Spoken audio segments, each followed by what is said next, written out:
Hello दोस्तों, एजी short hand में आप सभी का स्वागत है। यदि आप चैनल पर नए हो तो चैनल को सब्सक्राइब कर सकते हैं। डिक्टेशन 5 सेकंड बाद स्टार्ट होगा। Ready, start. उपाध्यक्ष महोदय, वर्तमान वित्त अधिनियम सदन के सामने प्रस्तुत है। इस बिल पर मुझे बोलने के लिए आपने समय दिया, इसके लिए मैं आपका आभारी हूँ। इस बिल का एक विशेष महत्व इसलिए भी है कि यह संकट काल में पेश हुआ है। चीन ने हमारे देश पर हमला किया। देश पर संकट आया। राष्ट्र को चुनौती मिली और इस चुनौती को हम सबने स्वीकार किया, जिसके लिए पैसे की आवश्यकता हुई। इसको वित्त मंत्री ने बड़ी कुशलता से देश के अंदर और देश के बाहर से जुटाया। इस बिल का महत्व इसलिए भी है कि हमारी पंचवर्षीय योजना के मध्य में ही यह बिल आया है। देश में बड़ी बड़ी योजनाएं अभी अधूरी हैं, जिनका पूरा होना देश के लिए बड़ा आवश्यक है। इसके लिए भी बहुत बड़ी धनराशि चाहिए।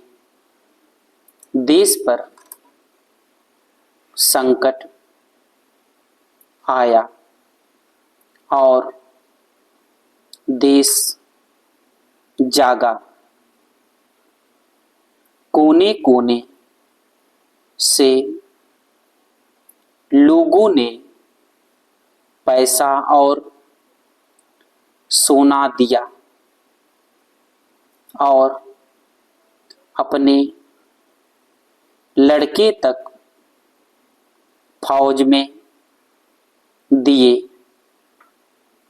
इस देश में किसानों और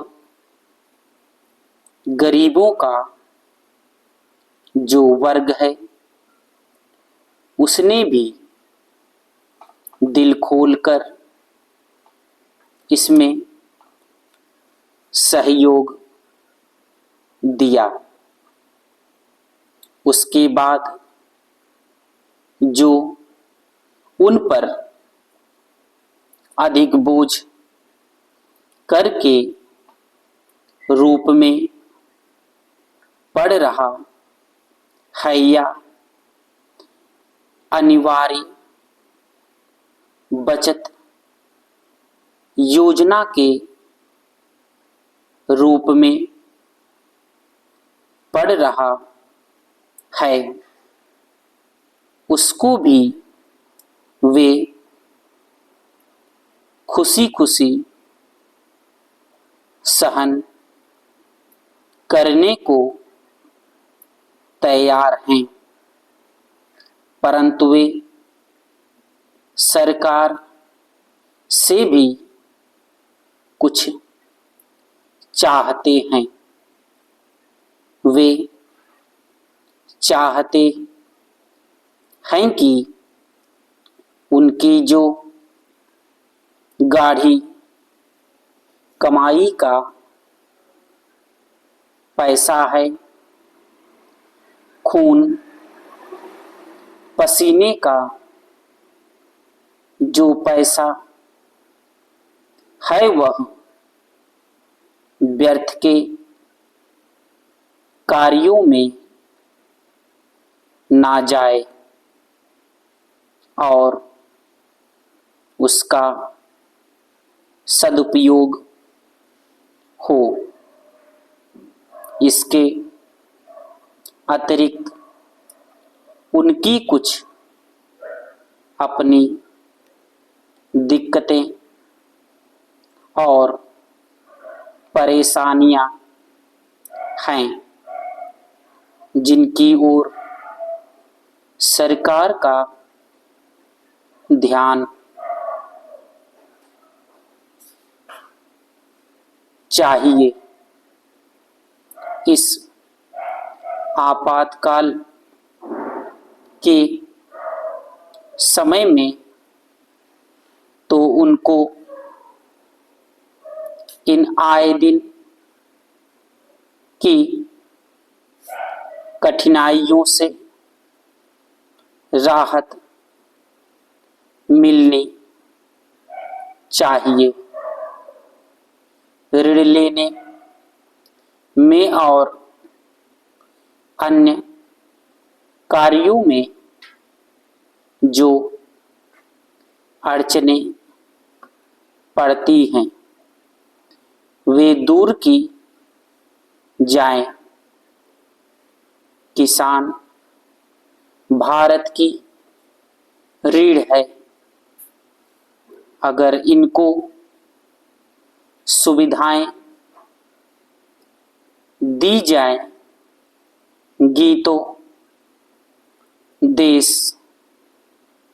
आगे बढ़ेगा।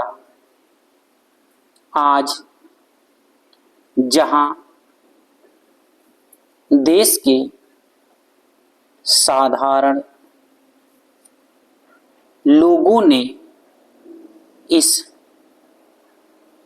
अवसर सरकार का हाथ बटाया, वहां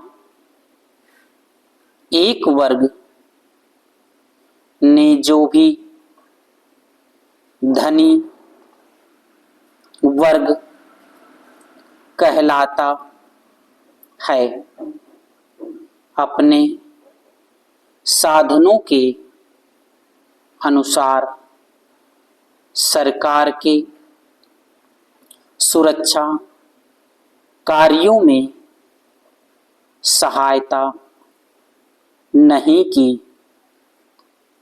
मैं यह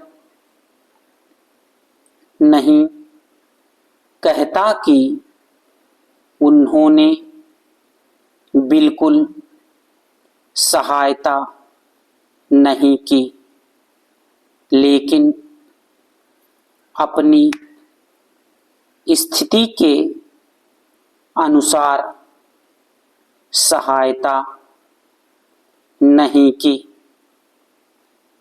जहां तक योजनाओं का संबंध है, इस देश को समृद्धशाली बनाने के लिए योजनाओं पर काफ़ी काम हो रहा है।